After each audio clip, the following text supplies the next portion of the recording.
Don't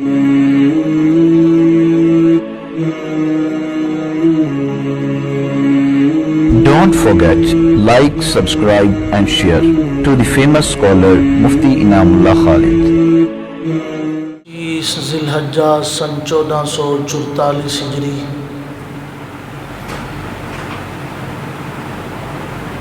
14 جولائی سن 2023 عیسوی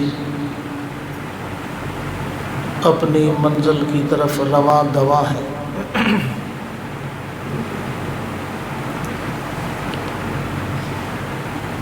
گزشتہ جمعہ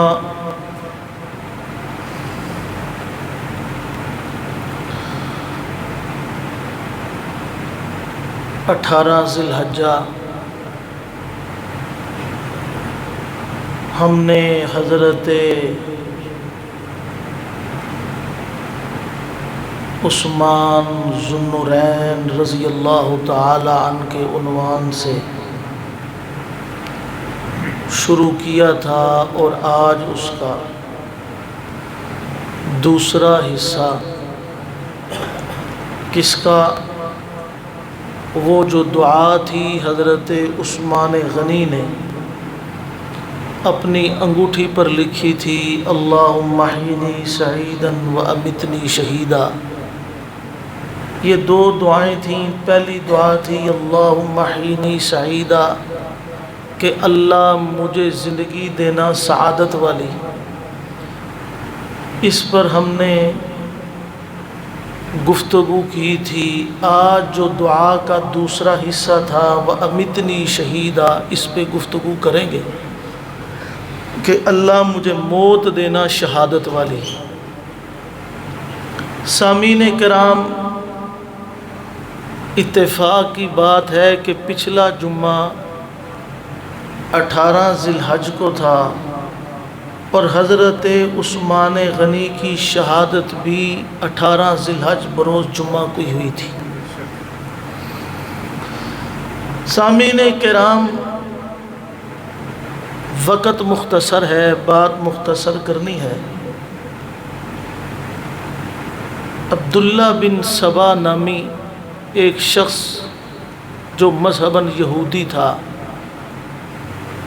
اوپر سے مسلمان ہوا، اس وجہ سے کہ مجھے حضرت عثمان غنی کوئی گورنری دیں گے، کوئی بڑا عہدہ دیں گے۔ حضرت عثمان غنی نے اسے کسی قسم کا کوئی عہدہ نہ دیا۔ اسی بغض کی بنا پر اس نے حضرت عثمان غنی کے خلاف جذباتی انسانوں کو ساتھ لیا کہ جن کا کام عقل سے کام لینا نہیں، جذبات سے کام لینا ہوتا ہے، اکٹھا کر کے حضرت عثمان غنی کے خلاف بغاوت پہ اکسایا۔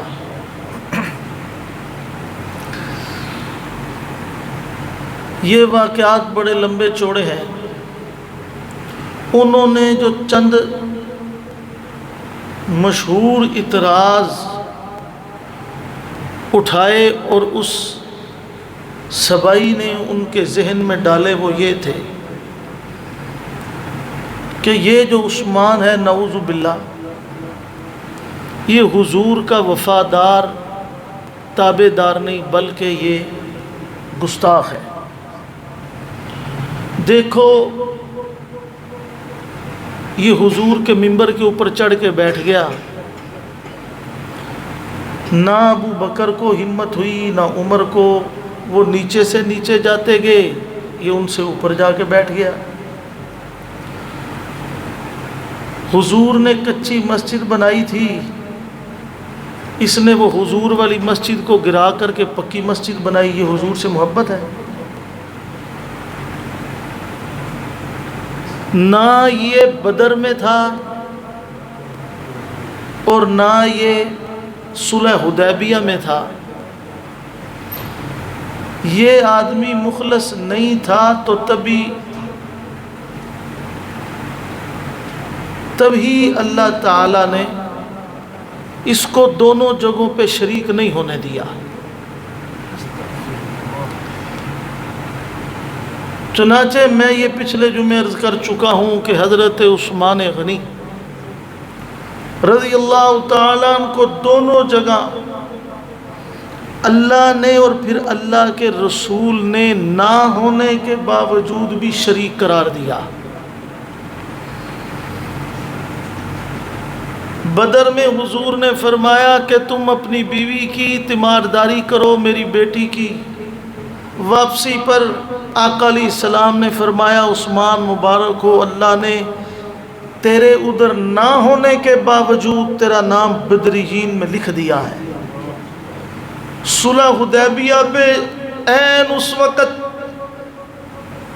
جب حضرت عثمان غنی کے بدلے کے لیے حضور بیعت لے رہے تھے، اللہ تعالیٰ نے جب یہ کہا لقد رضی اللہ عن المؤمنین اذ یبایعونک تحت الشجرہ، کہ میں اللہ ان سے راضی ہو گیا ہوں جو اس وقت پاک پیغمبر کے نبوت والے ہاتھ پہ بیعت کر رہے ہیں اس درخت کے نیچے۔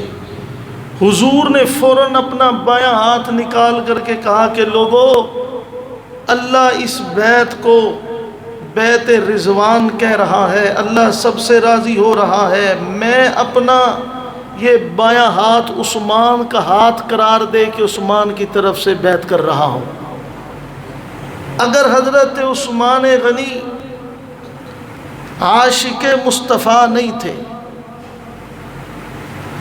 تو بتائیے حضور نے یہ کیوں فرمایا تھا کہ عثمان 40 سے لے کے 200 تک کی روایت آتی ہے کہ میری 200 بیٹیاں بھی ہوتی تو میں یکے بعد دیگرے تیرے نکاح میں دیتا جاتا۔ اور یہ رہی مسجد پکی بنانے کی اور منبر کی بات، کتابوں میں بڑی زبردست بات لکھی ہے کہ حضرت ابو بکر صدیق اور حضرت عمر کا جو دور تھا وہ مزاج نبوت کا دور تھا۔ حضرت عثمان اور حضرت علی رضی اللہ تعالیٰ عنہما کا جو دور تھا یہ حدود شریعت کا دور تھا۔ ذرا سوچئے کہ جہاں پہ حضرت ابو بکر بیٹھے وہ منبر کی جو سیڑھی تھی حضور جہاں بیٹھتے تھے اس سے نیچے والی تھی، جہاں پہ حضور کے قدم ہوتے تھے، اور جہاں پر حضرت ابو بکر صدیق رضی اللہ تعالیٰ عنہ کے قدم ہوتے تھے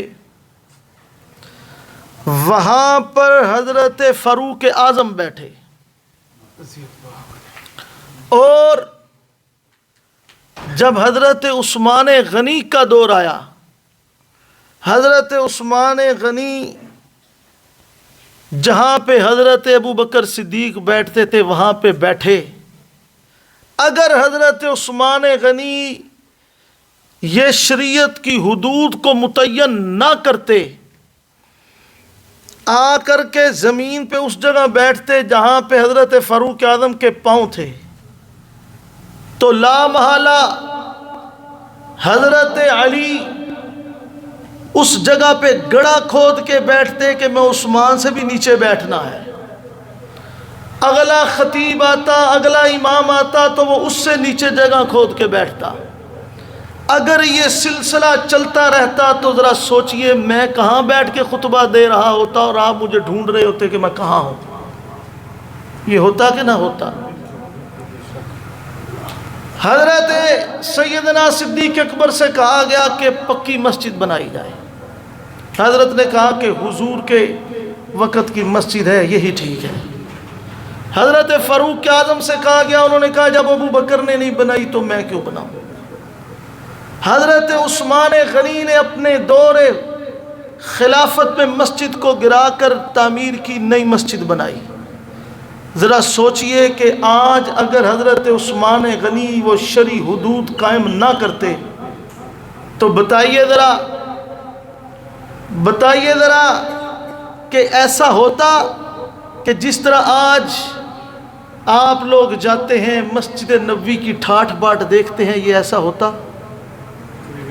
اور جتنا رش ہو جاتا ہے مسجد نبوی کی تو ویسے ہی در و دیوار گر جانی تھی، اور پوری دنیا پہ کوئی پکی مسجد نہیں ہونی تھی۔ یہ جو آپ اس وقت نرم اور ملائم جگہ پہ بیٹھے ہوئے ہیں، اس وقت ہر مسجد میں یہ اے سی لگے ہوئے ہیں، آرام دہ مساجد ہیں، یہ کسی کو نصیب نہیں ہونی تھی۔ یہ صدقہ ہے حضرت عثمان ذو النورین کا۔ تو میں عرض کر رہا تھا حضرت عثمان غنی کا دور حدود شریعت کا دور تھا۔ حضرت عثمان غنی نے 11 سال 11 ماہ 18 دن حکومت کی، اور یعنی 12 دن کم 12 سال 23 لاکھ مربع میل کے اوپر حضرت نے اسلام کا جھنڈا لہرایا۔ 23 لاکھ مربع میل پہ، اور کل 44 لاکھ مربع میل کے حکمران تھے۔ 22 لاکھ حضرت فاروق اعظم نے فتح کیا تھا، اور 23 لاکھ انہوں نے 44 لاکھ مربع میل کے حکمران تھے۔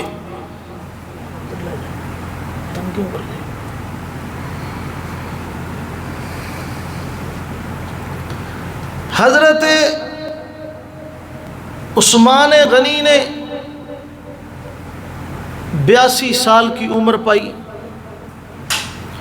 اور جب ان بلوائیوں نے شور و ادم مچانا شروع کیا اور اعلان بغاوت کیا، حضرت علی رضی اللہ تعالیٰ تشریف لے گئے،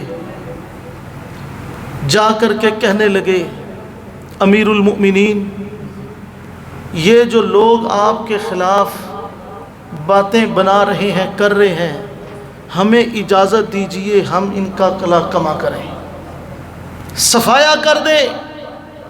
ذرا توجہ کیجئے گا حضرت عثمان غنی کا جواب کیا تھا۔ فرمایا کہ او علی، بتاؤ نا تم مجھے امیر المومنین مانتے ہو؟ کہا کیوں نہیں حضرت جی، میں آپ کو امیر المؤمنین تسلیم کرتا ہوں۔ فرمایا بتاؤ نا امیر کی اطاعت واجب ہے کہ نہیں؟ حضرت علی نے عرض کی بالکل امیر کی اطاعت واجب ہے، میرے اوپر بھی واجب ہے۔ کہا مجھے پنا بڑا بھائی مانتے ہو کہ نہیں مانتے؟ حضرت علی فرمانے لگے آپ ہی میرے بڑے بھائی ہیں، اگر آپ میرے بڑے بھائی نہ ہوتے تو جب میرا نکاح حضرت سیدہ فاطمہ الزہرا رضی اللہ تعالیٰ عنہ سے ہوا تھا تو حق مہر کی رقم آپ نہیں ادا کی تھی۔ آپ میرے بڑے بھائی تھے، مجھے چھوٹا بھائی سمجھتے تھے نہ، تو اتنا بڑا احسان میرے اوپر کیا تھا۔ حضرت عثمان غنی مسکرا کر کہنے لگے پھر میرے ساتھ وعدہ کرو۔ حضور کیا وعدہ کروں؟ کہا جب تک میں زندہ ہوں، میرا ایک سانس باقی ہے، وعدہ کرو مدینے کی کسی گلی میں، کسی گلی کے کونے پہ میرے عثمان کی وجہ سے کسی کا خون نہیں بہاؤ گے، میرے خلاف جو بغاوت کر رہے ہیں میری وجہ سے ان کے ساتھ نہیں لڑو گے۔ میں یہ معاملہ اپنے اللہ کے سپرد کرتا ہوں، اور علی تو بے فکر رہے، میں ان کی وجہ سے ان کے پریشر میں نہیں آؤں گا، میں کبھی خلافت نہیں چھوڑوں گا، لیکن تم نے وعدہ کرنا ہے میرے عثمان کی وجہ سے میرے محبوب کی گلیوں میں خون نہیں بہے گا۔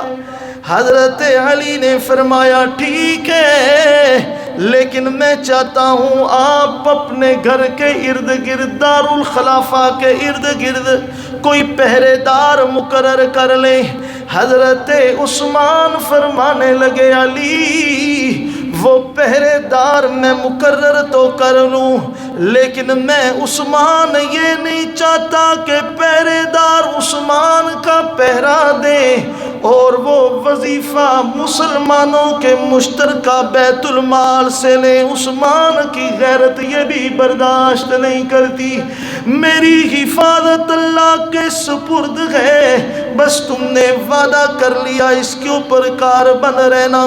حضرت علی وہاں سے تشریف لے گئے، حضرت عثمان غنی مسجد نبوی میں تشریف لائے، جمعے کا خطبہ دے رہے تھے۔ خطبے کے دوران ایک باغی کھڑا ہوا کہنے لگا جاؤ جاؤ، ہم تمہاری بات نہیں سنتے، ہم نے تمہاری تقریر تمہارا خطبہ نہیں سننا۔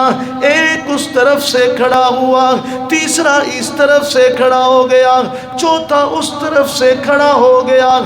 حج کا موسم تھا، ذی الحجہ کا مہینہ تھا، کثیر تعداد میں مسلمان مدینہ سے مکہ کی طرف حج کے لیے گئے ہوئے تھے، چند ایک مسلمان باقی تھے جن کو امیر المومنین حضرت ذو النورین کی طرف سے سختی کے ساتھ یہ حکم اور آرڈر تھا کہ میرے عثمان کی وجہ سے کسی کو مارنا نہیں، میرے عثمان کی وجہ سے کسی کا خون بہانا نہیں۔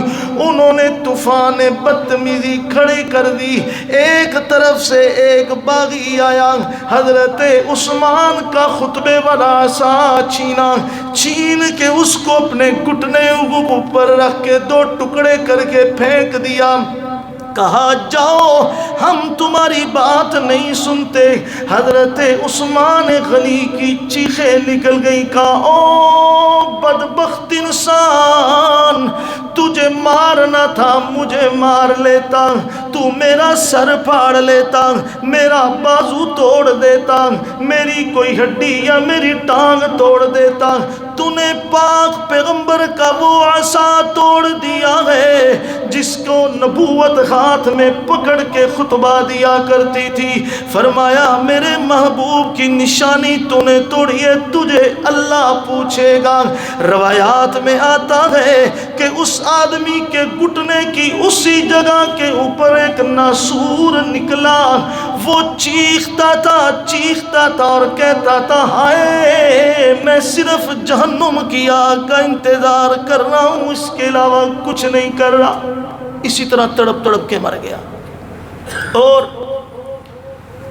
اب سوال یہ پیدا ہوتا ہے کہ جب اتنا یہ وبال کھڑا ہوا تھا تو حضرت عثمان غنی نے اتنی سختی کے ساتھ کیوں منع کیا تھا کہ میرا بدلہ نہیں لینا، یعنی یہ جو مجھے اندر بند کر رکھا ہے، میرا پانی بند کرتے ہیں، میری خوراک بند کرتے ہیں، میرے ساتھ بدتمیزی کرتے ہیں، میری زندگی میں جب تک میرا سانس باقی ہے کسی بدتمیزی کا بدلہ نہیں لینا، ان کو مارنا نہیں، خون نہیں بہانا۔ آخر اس کی وجہ کیا تھی؟ ذرا توجہ سے سنیے، اس کی وجہ کیا تھی؟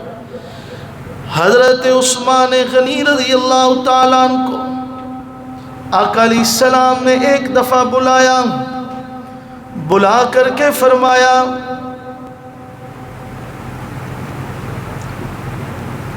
او عثمان، ایک وقت آئے گا میرا اللہ تجھے خلافت کا کرتا پہنائے گا۔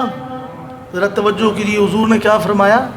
اللہ تجھے خلافت کا کرتا پہنائے گا۔ معلوم ہوا اگر حضرت عثمان غنی کی خلافت کے اوپر کوئی بک بک کرتا ہے تو وہ دراصل اللہ کے اوپر کرتا ہے، کیونکہ نبوت کی زبان اطہر سے نکلا ہے کہ میرا اللہ تجھے خلافت کا کرتا پہنائے گا۔ یہ ایک یار کا یار کے ساتھ وعدہ تھا، یہ ایک دوست کی اپنے دوست کے ساتھ وفاداری تھی، یہ ایک غلام کی اپنے آقا کے ساتھ وفاداری کی کہانی سنا رہا ہوں۔ آقا علیہ السلام نے فرمایا عثمان تجھے اللہ خلافت کا کرتا پہنائے گا۔ عثمان یاد رکھنا، کچھ باغی آئیں گے تیرے خلاف اعلان بغاوت کریں گے، لیکن عثمان یہ بات ذہن میں رکھنا، ان کی بغاوت کی وجہ سے، ان کی جنگ و جدال کی وجہ سے تم نے یہ خلافت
مل گیا ہے کہ یہ ظالم آج مجھے شہید کر دیں گے، لیکن میں چاہتا ہوں کہ جب مجھے شہید کرے اگر میری لاش تڑپے تو تجھے پتہ ہے نا کہ میں عثمان کو کتنا حیا آتا ہے، میں چاہتا ہوں کہ کہیں میرا صدر ننگا نہ ہو جائے، میری ٹانگیں ننگی نہ ہو جائیں، مجھے پجامہ لا دو، میں تہمد کے نیچے ہی وہ پہن لیتا ہوں۔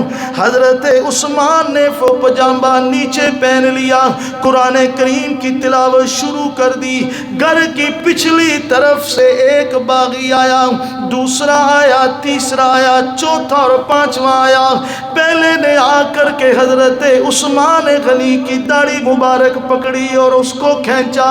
حضرت عثمان نے اس کے چہرے کی طرف دیکھا اور کہا تجھے خدا کا خوف نہیں آتا؟ آج تیرا باپ ہوتا تو تیری یہ حرکت برداشت نہ کرتا۔ وہ وہاں سے بھاگ گیا، چلا گیا۔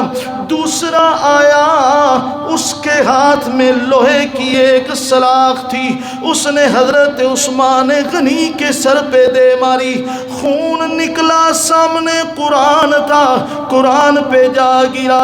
تیسرا آیا، اس نے آ کر کے دیکھا سامنے قرآن پڑا ہے، ادھر اس کے قرآن کے اس طرف ناشر قرآن بیٹھا ہوا ہے، اس نے قرآن کو نعوذ باللہ ٹھوکر ماری، قرآن کو دور کر دیا۔ کتابوں میں لکھا ہے کہ قرآن اسی سپیڈ کے ساتھ واپس آیا، خود بخود آیا، کیونکہ قرآن بتانا چاہتا تھا عثمان نے زندگی گزاری ہے ناشر قرآن بن کر، آج عثمان دنیا سے جائے گا تو شہید قرآن بن کر۔ ایک اور ظالم آیا، حضرت عثمان غنی کو گرا کے سینے کے اوپر خنجر سے وار کرنے شروع کر دیے۔ اتنے خنجر مارے، اتنے خنجر مارے کہ حضرت عثمان غنی کی لاش مچھلی کی طرح تڑپنے لگی، خون نکل نکل کے دامن قرآن میں جا رہا تھا، قرآن ناشر قرآن کے خون کو سمیٹ رہا تھا۔ رب العالمین بتانا چاہتے تھے لوگوں قیامت کا دن ہوگا، میرے پاک پیغمبر کے ان دیوانوں پروانوں کی شہادت کی گواہی کبھی بدر کا میدان دے گا، کبھی احد کا میدان دے گا، کبھی حنین کا میدان دے گا، کبھی تبوک کا میدان دے گا، کبھی میرا مسلح فاروق اعظم کی گواہی دے گا، لیکن خدا کا قرآن عثمان غنی کی شہادت کی گواہی دے گا۔ چنانچہ حضرت عثمان غنی اسی طرح زمین پہ پڑے تھے کہ ایک باغی آگے بڑھا، اس نے بڑھ کر کے حضرت عثمان غنی کے گلے کو اس طرح کاٹا کہ جس طرح بکرے کو ذبح کیا جاتا ہے۔ حضرت عثمان غنی شہادت نوش فرما گئے، وہ وہاں سے بھاگے۔ ایک دن گزر گیا، 2 دن گزر گئے، 3 دن گزر گئے۔ ابھی جب شہادت ہوئی تھوڑی دیر کے بعد حضرت کی بیوی حضرت نائلہ اوپر تشریف لے گئی، چھت کے اوپر جا کے اعلان کیا لوگوں امیر المومنین جام شہادت نوش کر گئے۔ حضرت علی کے کان میں جب یہ بات پڑی بھاگتے ہوئے آئے۔ تاریخ شاہد ہے، روایات اس چیز کی گواہ ہیں، ساری زندگی حضرت علی نے کبھی اپنے شہزادوں کو کچھ نہیں کہا۔ جب شہادت کی خبر سنی بھاگتے ہوئے آئے، دیکھا کہ حضرت حسن بھی موجود ہیں، حسین بھی موجود ہیں۔ حضرت علی نے دونوں کو تھپڑ مار دیے، کہا تمہیں کہا نہیں تھا چچا کی حفاظت کرنا؟ اگر ہاتھ اٹھا زندگی میں پہلی اور آخری دفعہ تو وہ حضور کے پیارے عثمان کی خاطر اٹھا۔ کہا تمہیں کہا نہیں تھا؟ دونوں شہزادے کہنے لگے ابا جان ہم تو اسی طرح کھڑے تھے، خدا کی قسم اٹھا کے کہتے ہیں کوئی بھی بلوائی، کوئی بھی باغی، کوئی بھی عثمان اور اسلام کا دشمن ہمیں کراس کر کے اس طرف سے نہیں گیا۔ معلوم ہوا کہ یہ اسلام کے دشمن جب بھی آتے ہیں یہ سامنے سے نہیں پیچھے سے آ کے وار کرتے ہیں۔ حضرت علی نے اندر جانے کی کوشش کی، انہوں نے پھر روک دیا۔ اب مسلمان بیچارے تڑپ رہے تھے کہ اندر امیر المؤمنین پڑے ہیں اور یہ لوگ اندر نہیں جانے دے رہے، اگر اندر جاتے ہیں تو لڑائی ہوتی ہے۔ حضرت عثمان غنی کے ساتھ کیا ہوا وعدہ ٹوٹتا ہے، ظاہری بات ہے جب لڑائی ہونی ہے تو خون بہنا ہے۔ حضرت عثمان غنی نے یہ اعلان کیا تھا کہ میری وجہ سے خون نہیں بہنا، کیونکہ میرے آقا نے کہا تھا عثمان تیرے اوپر ظلم ہوگا، تشدد ہوگا، لیکن تو نے صبر کرنا ہے۔ حضرت عثمان غنی نے بھی اسی طرح صبر کیا جس طرح حضرت اسماعیل نے کہا تھا حضرت ابراہیم کو، ستجدنی انشاءاللہ من الصابرین۔ ابا جان میرے گلے پہ چھری چلا دے، اللہ نے چاہا تو آپ مجھے صبر کرنے والوں میں سے پائیں گے۔ عثمان نے بھی گلے پہ چھری چلوا لی لیکن صبر کا دامن نہیں چھوڑا، صبر کا دامن نہیں چھوڑا۔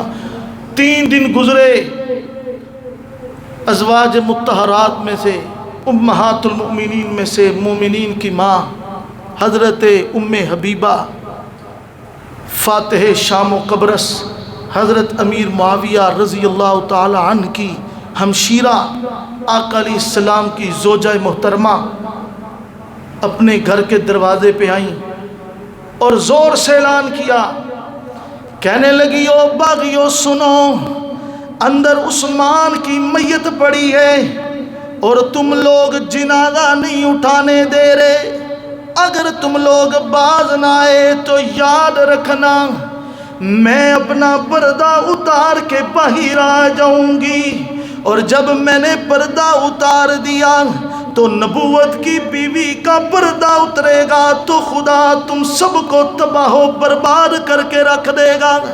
جب حضرت اماں ام حبیبہ کی یہ بات سنی تو وہ واپس دوڑے، چند ایک مسلمان اندر گئے، صحابہ اندر گئے، انہوں نے حضرت عثمان غنی کو غسل دلوانا چاہا، انہوں نے کہا نہ صرف میت اٹھا سکتے ہو، تم غسل نہیں دلوا سکتے۔ اس وقت آسمان نے یہ نظارہ کیا کہ وہ عثمان جو نبی کو ایک گھونٹ پانی کے لیے پورے کا پورا کنواں خرید لیتا تھا، 60 دن تک اس کو اس کنویں کا پانی نہیں پینے دیا گیا، وہ عثمان جو مسلمانوں کی بچیوں کی عزت کی خاطر آقا علیہ السلام کے حکم پر کتنے کنویں خرید لیتا تھا، آج اس کو غسل دلوانے کے لیے پانی کا ایک قطرہ بھی نہیں دیا گیا۔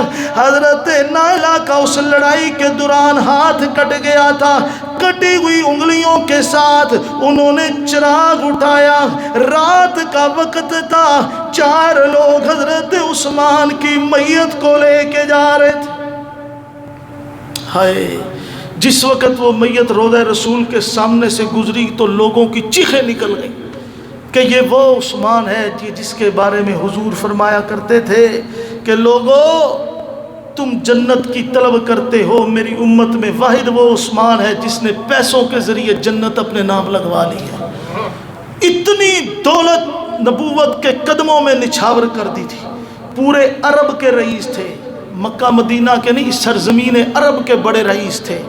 حضور فرمایا کرتے تھے کہ پیسوں کے ذریعے عثمان نے جنت اپنے نام کروا لی ہے، وہ عثمان کے جس کے بارے میں پاک پیغمبر کہتے تھے کہ میری 200 بیٹیاں بھی ہوتی تو میں یکے بعد دیگرے اپنے عثمان کے نکاح میں دیتا، وہ عثمان کے جس کے بارے میں آقا کہتے تھے کہ میں عثمان سے شرم و حیا کیوں نہ کروں کہ عرش معلیٰ کے فرشتے بھی اس سے شرم و حیا کرتے ہیں۔ آج حضرت عثمان غنی کا جنازہ جا رہا ہے اور اوپر سے ان بلوائیوں نے پتھر پھینکنے شروع کر دیے، اتنے پتھر پھینکے میت کے اوپر کے 4 پائی کا ایک پایا ٹوٹ گیا۔ حضرت نیلا نے اپنا دوپٹہ پھاڑ کر کے اس کو دوبارہ باندھا، چارپائی کو سیدھا کیا، جنازہ پھر اپنی منزل کی طرف رواں دواں تھا۔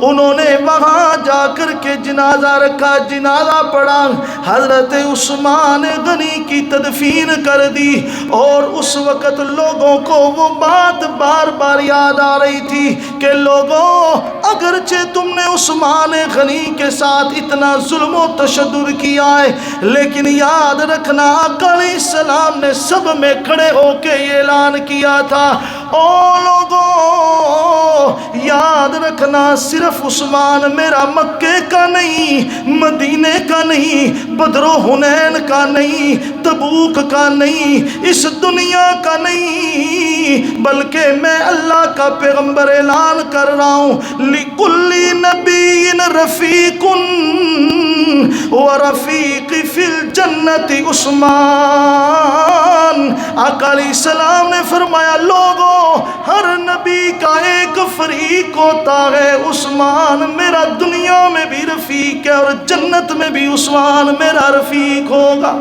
وآخر دعوانا Thanks for watching Mufti Inamullah Khalid official YouTube channel.